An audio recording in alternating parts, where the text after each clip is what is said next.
I'm glad to be back in Pennsylvania, and I'm proud to be the first sitting president to visit Monroe County.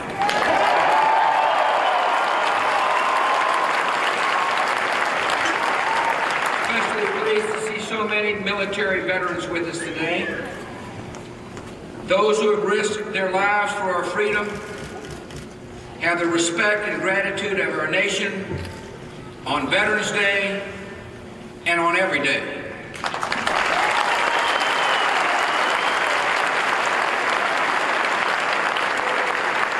Tobyhanna is a fitting place to commemorate Veterans Day. For the better part of a century, this facility has provided critical services for our armed forces. Around the clock and around the world, personnel from here maintain technology that our troops use to take the fight to the enemy. From Afghanistan to Kuwait to Baghdad International Airport, technicians from Tobyhanna are carrying out dangerous missions with bravery and skill. I know you're proud of them, and so is the Commander-in-Chief.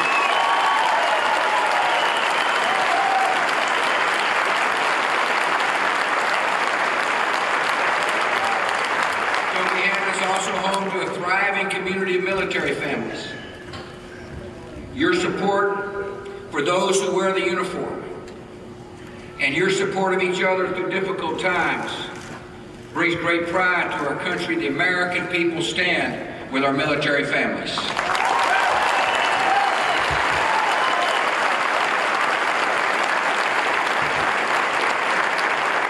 want to thank Colonel Ellis for allowing me to come and give you this speech today. Thank you for your service to our country, Colonel Ellis.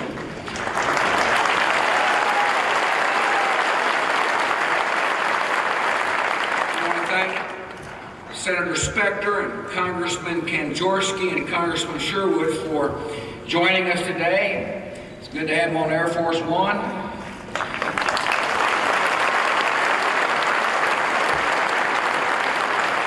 appreciate their service to our country. I want to thank all the state and local officials, and I want to thank all the veterans.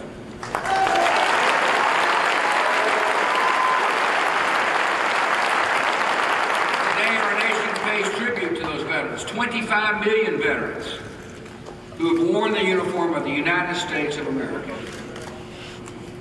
Each of these men and women took an oath to defend America, and they upheld that oath with honor and decency.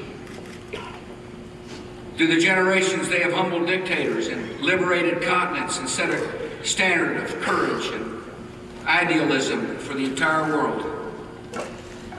This year, 3.5 million veterans celebrate the 60th anniversary of freedom's great victory in World War II. A handful of veterans who live among us in 2005 stood in uniform when World War I ended 87 years ago today. These men are more than 100 years old. Many of their lives have touched 3 different centuries. And they can all know that America will be proud of their service.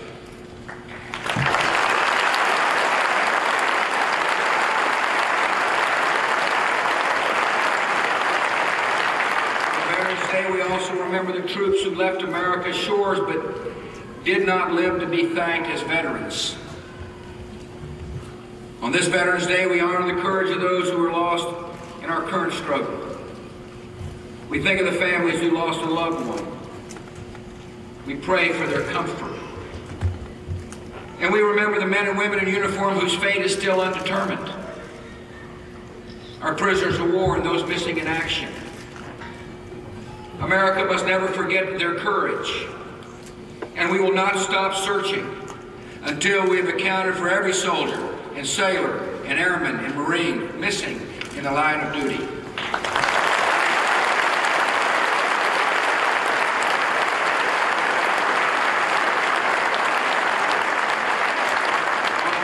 Veterans have placed the nation's security before their own lives. Their sacrifice creates a debt that America can never fully repay. Yet there are certain things the government can do. My administration remains firmly committed to serving Americans' veterans.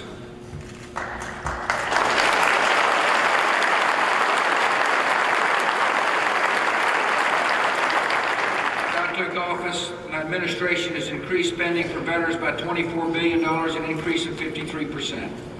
In the first 4 years as president, we increased spending for veterans more than twice as much as the previous administration did in 8 years, and I want to thank the members of the Congress and the Senate for joining in the effort.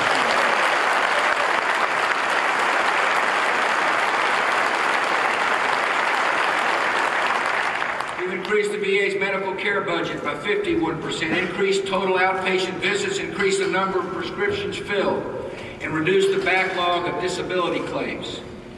We've committed more than $1.5 billion to modernizing and expanding VA facilities so that veterans can get better care closer to home. We've expanded grants to help homeless veterans in all 50 states and the District of Columbia, because we strongly believe no veteran who served in the blazing heat or bitter cold of foreign lands should have to live without shelter in our own country.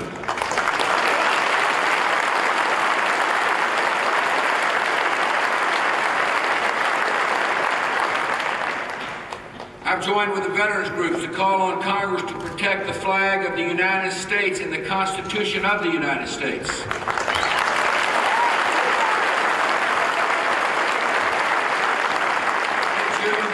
Representatives voted for a constitutional amendment to ban flag desecration. I urge the United States Senate to pass this important amendment.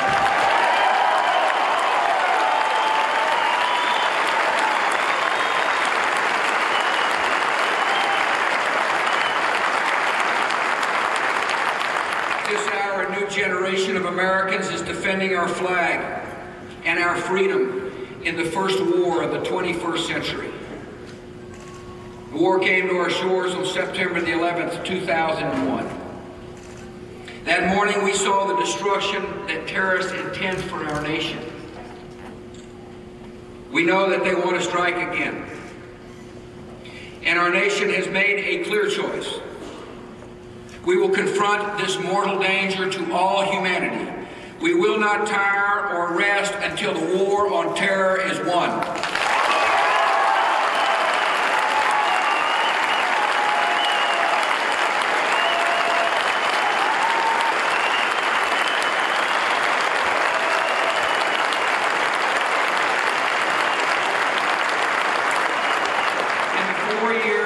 September the 11th, the evil that reached our shores has reappeared on other days in other places. In Mombasa and Casablanca and Riyadh and Jakarta and Istanbul and Madrid and Beslan and Taba and Netanya and Baghdad and elsewhere. In the past few months, we have seen a new terror offensive with attacks on London and Sharm el-Sheikh, another deadly strike in Bali, and this week, a series of bombings in Amman, Jordan that killed dozens of innocent Jordanians and their guests. All these separate images of destruction and suffering that we see on the news can seem like random, isolated acts of madness. Innocent men and women and children have died simply because they boarded the wrong train, or worked in the wrong building, or checked into the wrong hotel.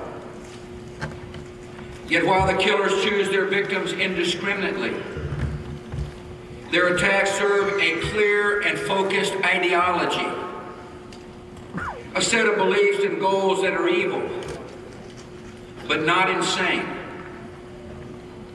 Some call this evil Islamic radicalism, others militant jihadism, and still others Islamofascism. Whatever it's called, this ideology is very different from the religion of Islam.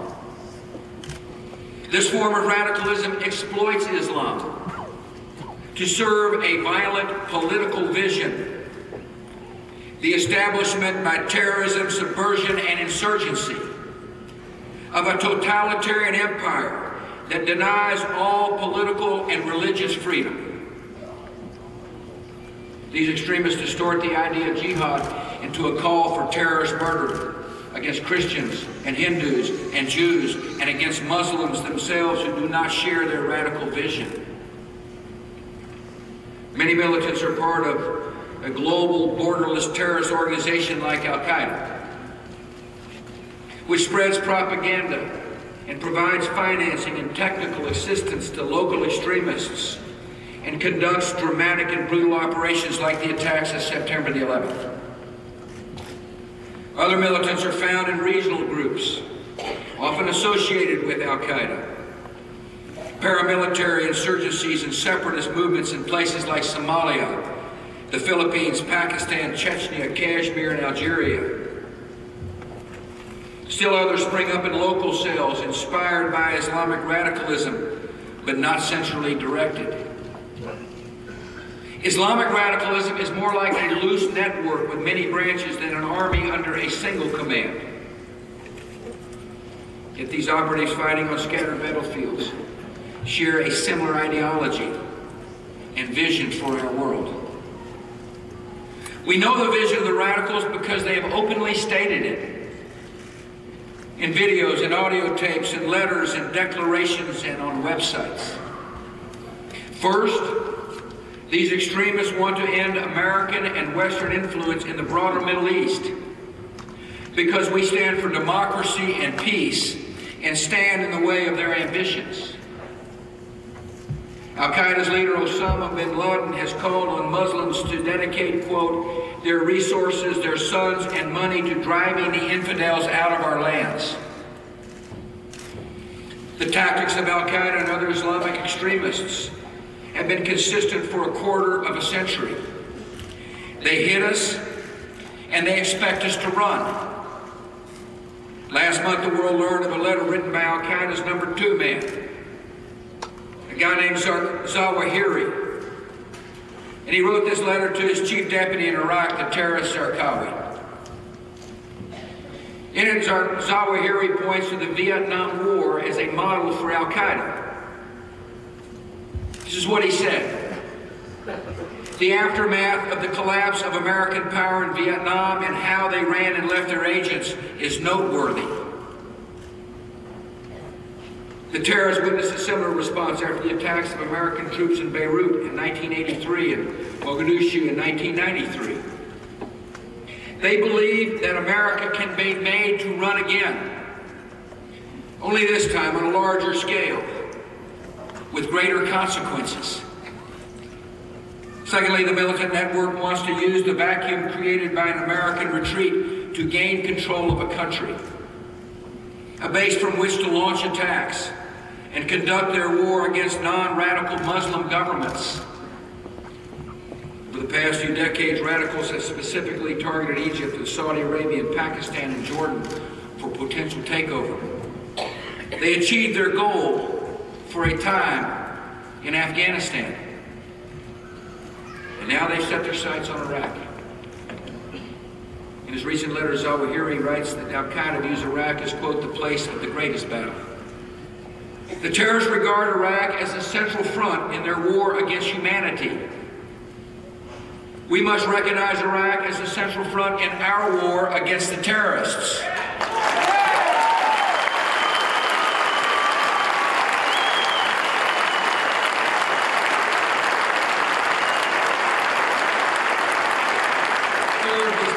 Believe that controlling one country will rally the Muslim masses, enabling them to overthrow all moderate governments in the region and establish a radical Islamic empire that spans from Spain to Indonesia. Zawahiri writes that the terrorists, quote, must not have their mission end with the expulsion of the Americans from Iraq. He goes on to say that jihad requires several incremental goals. Expel the Americans from Iraq. Establish an Islamic authority over as much territory as you can to spread its power in Iraq. Extend the jihad wave to the secular countries neighboring Iraq, end quote. With the greater economic and military and political power they seek, the terrorists would be able to advance their stated agenda, to develop weapons of mass destruction, to destroy Israel, to intimidate Europe, to assault the American people, and to blackmail our government into isolation. Some might be tempted to dismiss these goals as fanatical or extreme. They are fanatical and extreme, but they should not be dismissed. Our enemy is utterly committed. As Zarqawi has vowed, we will either achieve victory over the human race or we will pass to the eternal life. And the civilized world knows very well that other fanatics in history, from Hitler to Stalin to Pol Pot, consumed whole nations in war and genocide before leaving the stage of history. Evil men obsessed with ambition and unburdened by conscience must be taken very seriously, and we must stop them before their crimes can multiply.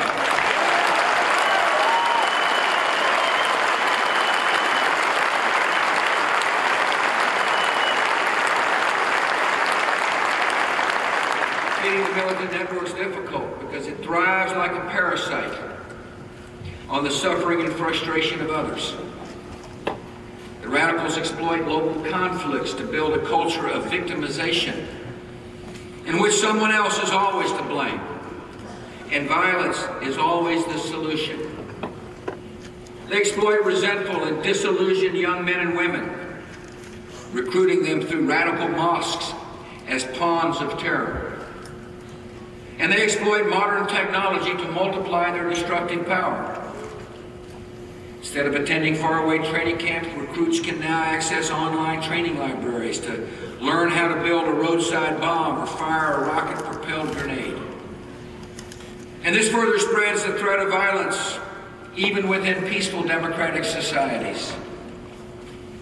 The influence of Islamic radicalism is also magnified by helpers and enablers. They've been sheltered by authoritarian regimes, allies of convenience like Iran and Syria, that share the goal of hurting America and modern Muslim governments and use terrorist propaganda to blame their own failures on the West, on America, and on the Jews. This week, the government of Syria took two disturbing steps. First, it arrested Dr. Kamal Labwani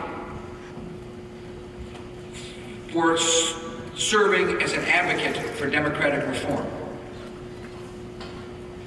Then President Assad delivered a strident speech that attacked both the Lebanese government and the integrity of the Melis investigation into the assassination of Lebanon's former prime minister.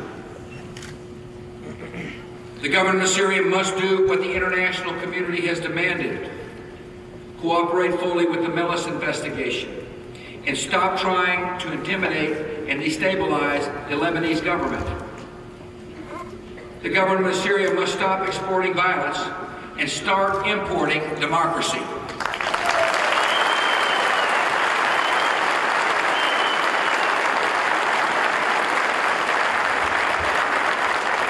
The radicals depend on front operations such as corrupted charities, which direct money to terrorist activity. They are strengthened by those who aggressively fund the spread of radical, intolerant versions of Islam into unstable parts of the world.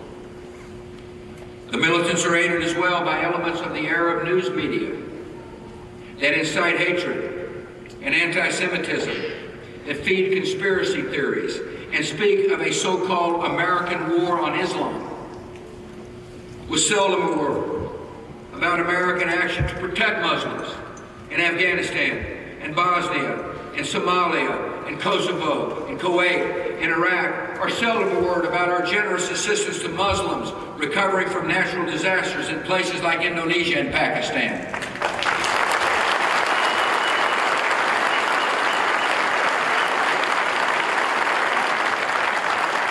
Some have also argued that extremists have been strengthened by our actions in Iraq, claiming that our presence in that country has somehow caused or triggered the rage of radicals. I would remind them that we were not in Iraq on September the 11th, 2001.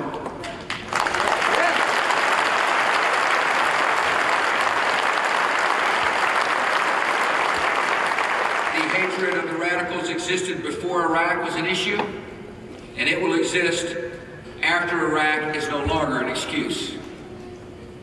The government of Russia did not support Operation Iraqi Freedom. And yet the militants killed more than 150 Russian school children in Beslan. Over the years, these extremists have used a litany of excuses for violence. The Israeli presence on the West Bank, the U.S. military presence in Saudi Arabia, the defeat of the Taliban, or the Crusades of 1,000 years ago. In fact, we're not facing a set of grievances that can be soothed and addressed. We're facing a radical ideology with the inalterable objectives to enslave whole nations and intimidate the world. No act of ours invited the rage of killers, and no concession, bribe, or act of appeasement would change or limit their plans for murder. On the contrary, they target nations whose behavior they believe they can change through violence. Against such an enemy, there is only one effective response. We will never back down, we will never give in, we will never accept anything less than complete victory.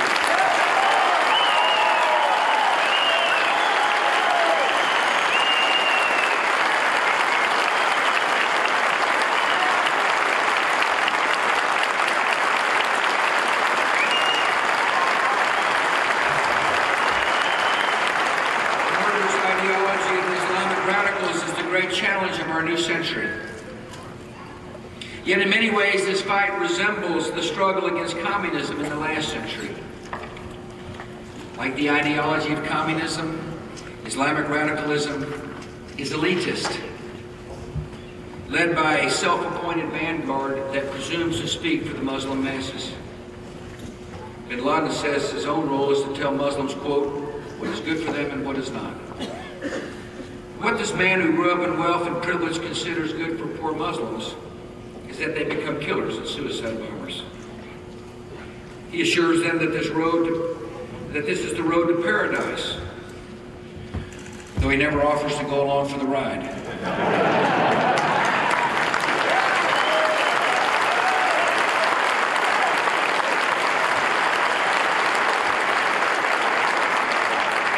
Like the ideology of communism, our new enemy teaches that innocent individuals can be sacrificed to serve a political vision. And this explains their cold-blooded contempt for human life. We have seen it in the murders of Daniel Pearl and Nicholas Berg and Margaret Hansen and so many others.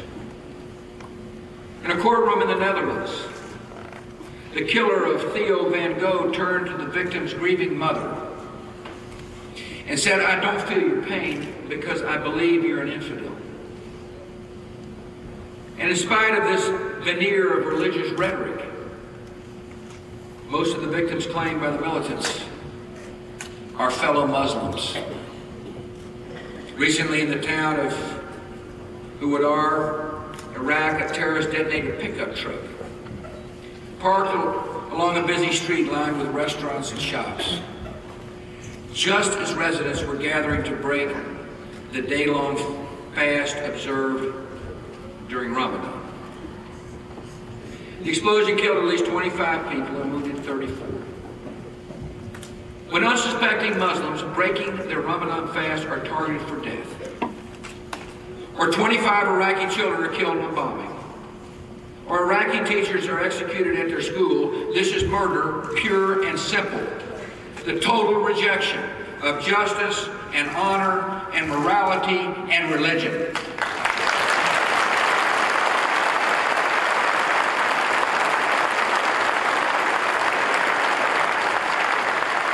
These militants are not just the enemies of America or the enemies of Iraq. They are the enemies of Islam, and they are the enemies of humanity. And we have seen this kind of shameless cruelty before. In the heartless zealotry that led to the gulags, the Cultural Revolution, and the killing fields. Like the ideology of communism, our new enemy pursues totalitarian aims. Its leaders pretend to be an aggrieved party, representing the powerless against imperial enemies. In truth, they have endless ambitions of imperial domination, and they wish to make everyone powerless except themselves. Under their rule, they have banned books and desecrated historical monuments and brutalized women.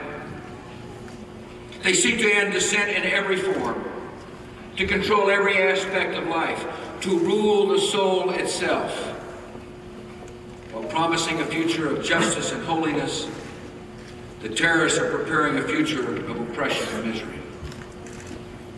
Like the ideology of communism, our new enemy is dismissive of free peoples, claiming that men and women who live in liberty are weak and decadent. Zarqawi has said that Americans are, quote, the most cowardly of God's creatures. But let us be clear. It is cowardice that seeks to kill children and the elderly with car bombs and cuts the throat of a bound captive and targets worshipers leaving a mosque. It is courage that liberated more than 50 million people from tyranny. It is courage that keeps an untiring vigil against the enemies of rising democracies. And it is courage in the cause of freedom that will once again destroy the enemies of freedom.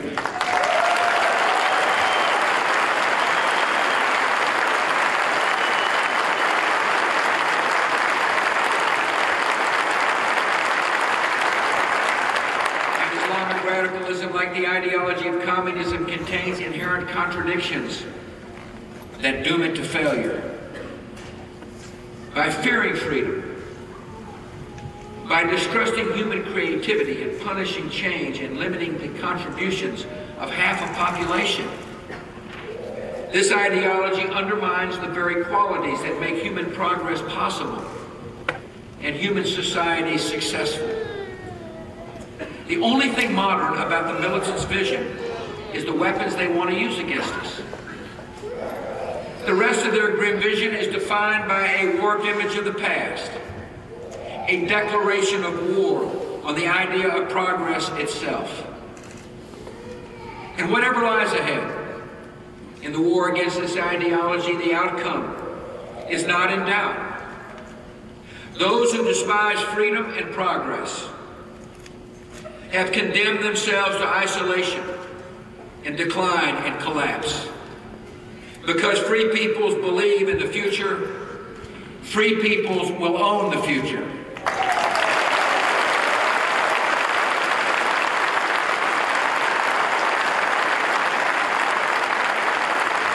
We didn't ask for this global struggle, but we're answering history's call with confidence and with a comprehensive strategy. Defeating a broad and adaptive network requires patience, constant pressure, and strong partners in Europe and the Middle East and North Africa and Asia and beyond. Working with these partners, we're disrupting militant conspiracies, we're destroying their ability to make war, and we're working to give millions in a troubled region a hopeful alternative to resentment and violence. First, we're determined to prevent attacks of the terrorist networks before they occur. We're reorganizing our government to give this nation a broad and coordinated homeland defense. We're reforming our intelligence agencies for the incredibly difficult task of tracking enemy activity based on information that often comes in small fragments from widely scattered sources both here and abroad. And we're acting along with governments from other countries to destroy the terrorist networks and incapacitate their leadership. Together with our partners, we've disrupted a number of serious al-Qaeda terrorist plots since September the 11th, including several plots to attack inside the United States. Our coalition against terror has killed or captured nearly all those directly responsible for the September the 11th attacks. We've captured and killed several of bin Laden's most serious deputies, al-Qaeda managers and operatives in more than 24 countries, the mastermind of the USS Cole bombing, who was chief of al-Qaeda's operations in the Persian Gulf, the mastermind of the bombings in Jakarta and Bali, a senior Zarqawi terrorist planning attacks in Turkey, and many of their senior leaders in Saudi Arabia. Because of the steady progress, the enemy is wounded. But the enemy is still capable of global operations. Our commitment is clear. We will not relent until the organized international terror networks are exposed and broken and their leaders are held to account for their murder.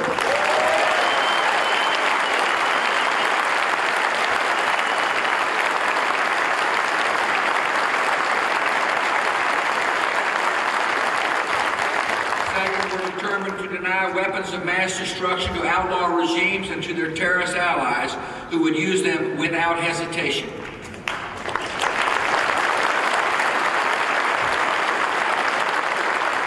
The United States, working with Great Britain and Pakistan and other nations, has exposed and disrupted a major black market operation in nuclear technology led by AQCOM. Libya has abandoned its chemical and nuclear weapons programs as well as its long-range ballistic missiles. And in the past year, American and our partners in the Proliferation Security Initiative have stopped more than a dozen shipments of suspect weapons technology, including equipment for Iran's ballistic missile program. This progress has reduced the danger to free nations, but it has not removed it. Evil men who want to use horrendous weapons against us are working in deadly earnest to gain them. And we're working urgently to keep the weapons of mass murder out of the hands of the fanatics. Third, we're determined to deny radical groups the support and sanctuary of outlaw regimes. State sponsors like Syria and Iran have a long history of collaboration with terrorists. And they deserve no patience from the victims of terror. The United States makes no distinction between those who commit acts of terror and those who support and harbor them because they're equally guilty of murder.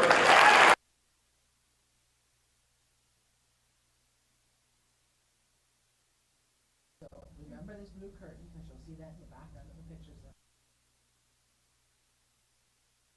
Which they would use as a home base and a launching pad for terror.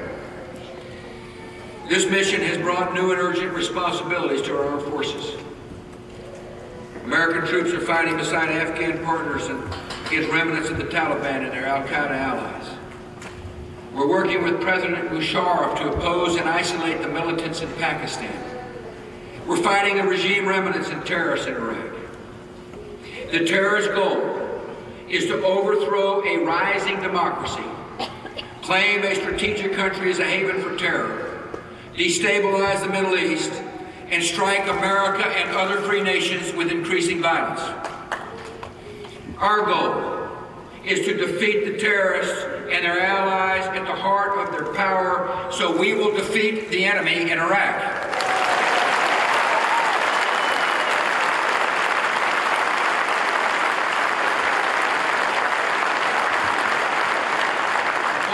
Along with our Iraqi allies, is moving forward with a comprehensive plan. Our strategy is to clear, hold, and build. We're working to clear areas from terrorist control, to hold those areas securely, and to build lasting democratic Iraqi institutions through an increasingly inclusive political process. In recent weeks, American and Iraqi troops have conducted several major assaults to clear out enemy fighters in Baghdad and parts of Iraq. 2 weeks ago, in Operation Clean Sweep, Iraq and coalition forces raided 350 houses south of Baghdad, capturing more than 40 of the terrorist killers. Acting on tips from local citizens, our forces have recently launched airstrikes against terrorist safe houses in and around the towns of Ubaidi and Husaba. We brought to justice 2 key senior al-Qaeda terrorist leaders. And in Mosul, coalition forces killed an al-Qaeda cell leader named Mouslet, who was personally involved in at least 3 videotaped beheadings. We're on the hunt. We're keeping pressure on the enemy.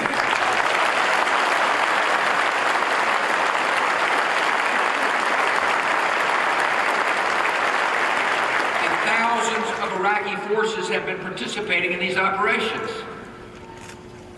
And even more Iraqis are joining the fight. Last month, nearly 3,000 Iraqi police officers graduated from 10 weeks of basic training. They'll now take their places along other brave Iraqis who are taking the fight to the terrorists across their own country. Iraqi police and security forces are helping to clear terrorists from their strongholds, helping to hold on to areas that we've cleared. They're working to prevent the enemy from returning. Iraqi forces are using their local expertise to maintain security and to build political and economic institutions that will help improve the lives of their fellow citizens. At the same time, Iraqis are making inspiring progress toward building a democracy. Last month, millions of Iraqis turned out to vote, and they approved a new constitution that guarantees fundamental freedoms and lays the foundation for lasting democracy. Many more Sunnis participated in this vote than in January's historic elections, and the level of violence was lower. Now Iraqis are gearing up for December 15th elections, when they will go to the polls to choose a government under the new constitution. The new government will serve a 4-year term, and it will represent all Iraqis. Even those who voted against the Constitution are now organizing and preparing for the December elections. Multiple Sunni Arab parties have submitted a list of candidates, and several prominent Sunni politicians are running on other slates. With 2 successful elections completed, and a 3rd coming up next month, the Iraqi people are proving their determination to build a democracy united against extremism and violence.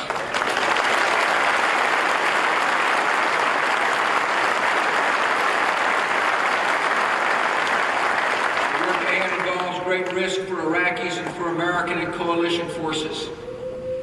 We've lost some of our nation's finest men and women in this war on terror. Each of these men and women left grieving families and left loved ones at home.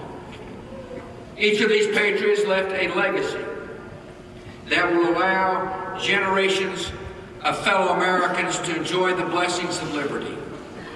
Each loss of life is heartbreaking. And the best way to honor the sacrifice of our fallen troops is to complete the mission and to lay the foundation of peace for generations to come.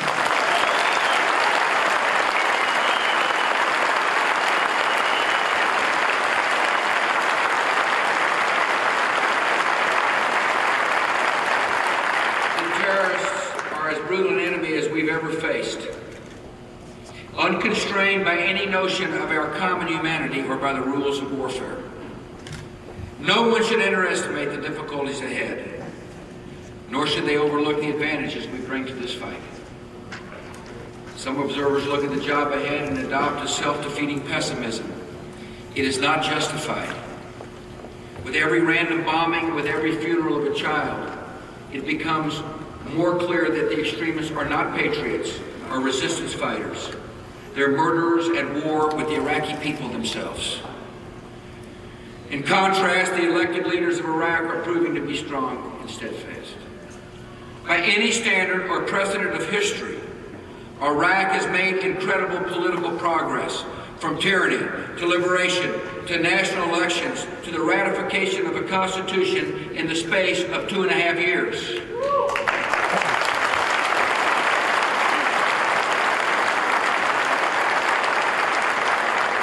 As Iraqis stand up, Americans will stand down.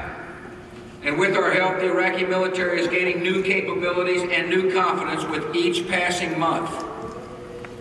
At the time of our Fallujah operations a year ago, there were only a few Iraqi Army battalions in combat. Today, there are nearly 90 Iraqi Army battalions fighting the terrorists alongside our forces.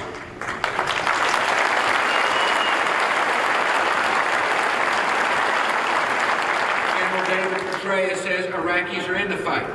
They're fighting and dying for their country, and they're fighting increasingly well.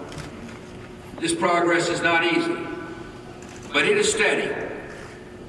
And no fair-minded person should ignore, deny, or dismiss the achievements of the Iraqi people.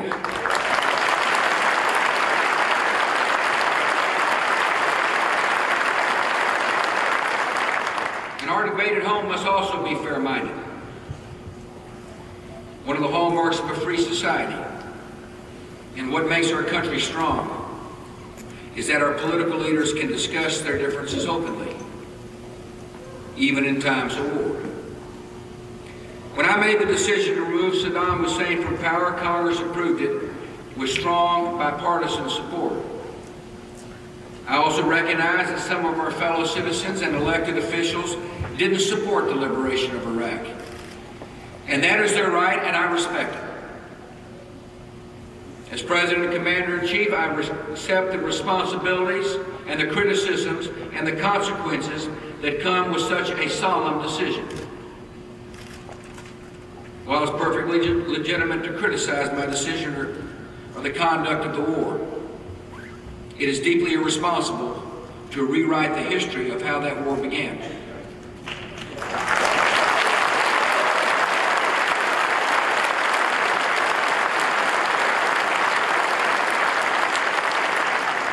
Some Democrats and anti-war critics are now claiming we manipulated the intelligence and misled the American people about why we went to war.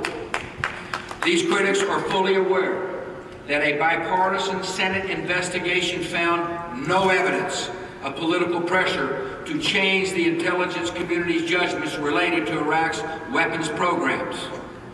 They also know that intelligence agencies from around the world agreed with our assessment of Saddam Hussein.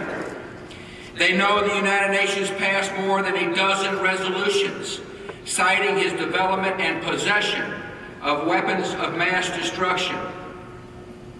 Many of these critics supported my opponent during the last election, who explained his position to support the resolution in the Congress this way: when I vote to give the President of the United States the authority to use force, if necessary, to disarm Saddam Hussein, it is because I believe that a deadly arsenal of weapons of mass destruction in his hands is a threat, and a grave threat, to our security. That's why more than 100 Democrats in the House and the Senate, who had access to the same intelligence, voted to support removing Saddam Hussein from power.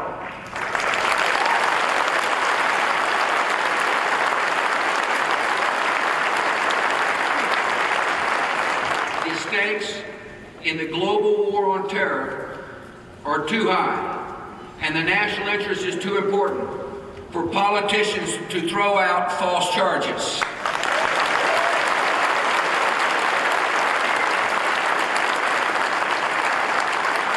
These baseless attacks send the wrong signal to our troops and to an enemy that is questioning America's will.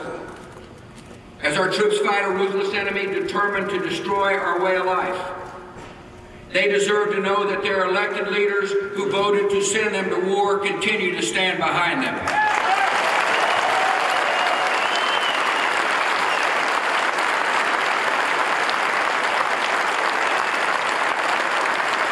Our troops deserve to know that this support will remain firm when the going gets tough.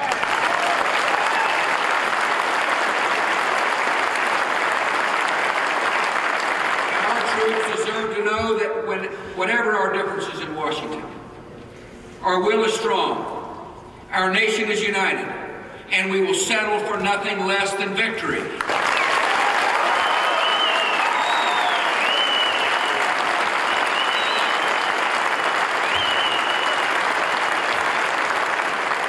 fifth element of our strategy in the war on terror is to deny the militant's future recruits by replacing hatred and resentment with democracy and hope across the broader Middle East.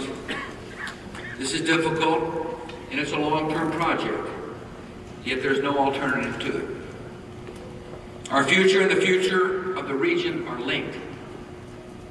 If the broader Middle East is left to grow in bitterness, if countries remain in misery while radicals stir the resentment of millions, then that part of the world will be a source of endless conflict and mounting danger in our generation and for the next. If the peoples of that region are permitted to choose their own destiny and advance by their own energy and participation of free men and women, then the extremists will be marginalized, and the flow of violent radicalism to the rest of the world will slow and eventually end. By standing for hope and freedom of others, we make our own freedom more secure. America is making this stand in practical ways. We're encouraging our friends in the Middle East, including Egypt and Saudi Arabia, to take the path of reform, to strengthen their own societies in the fight against terror by respecting the rights and choices of their own people. We're standing with dissidents and exiles against oppressive regimes because we know that the dissidents of today will be the democratic leaders of tomorrow. We're making our case through public diplomacy, stating clearly and confidently our belief in self-determination and the rule of law and religious freedom and equal rights for women, beliefs that are right and true in every land and in every culture.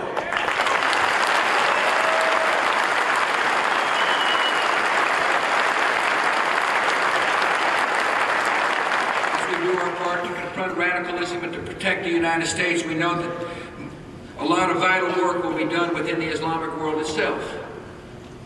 And the work's beginning.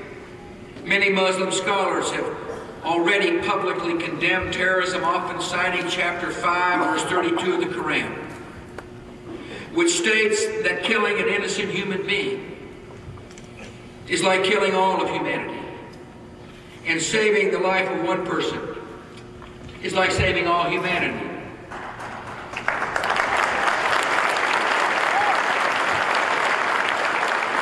After the attacks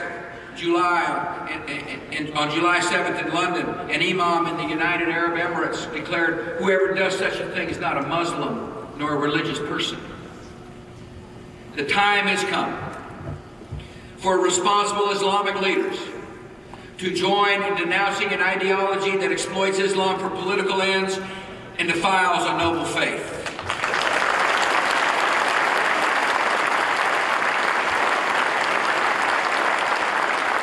Many people of the Muslim faith are proving their commitment at great personal risk. Everywhere we've engaged the fight against extremism, Muslim allies have stood up and joined the fight, becoming partners in this vital cause. Afghan troops are in combat against Taliban remnants. Iraqi soldiers are sacrificing to defeat al-Qaeda in their country. These brave citizens know the stakes, the survival of their own liberty, the future of their own region, the justice and humanity of their own tradition, and the United States of America is proud to stand beside them.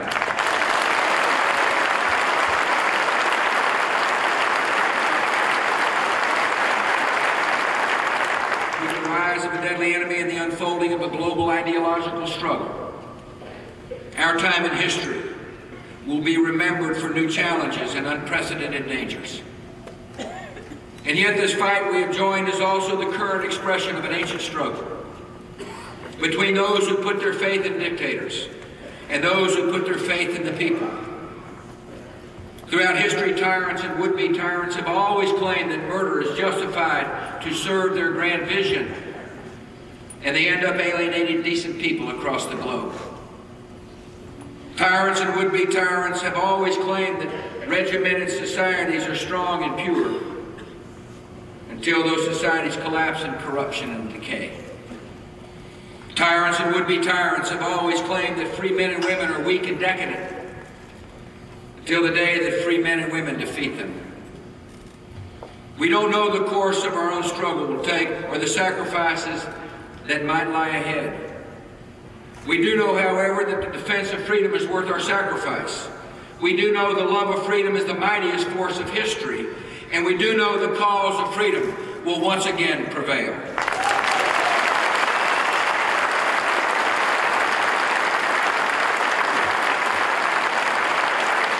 Thank you for coming. May God bless our veterans. May God bless our troops in harm's way, and may God continue to bless the United States.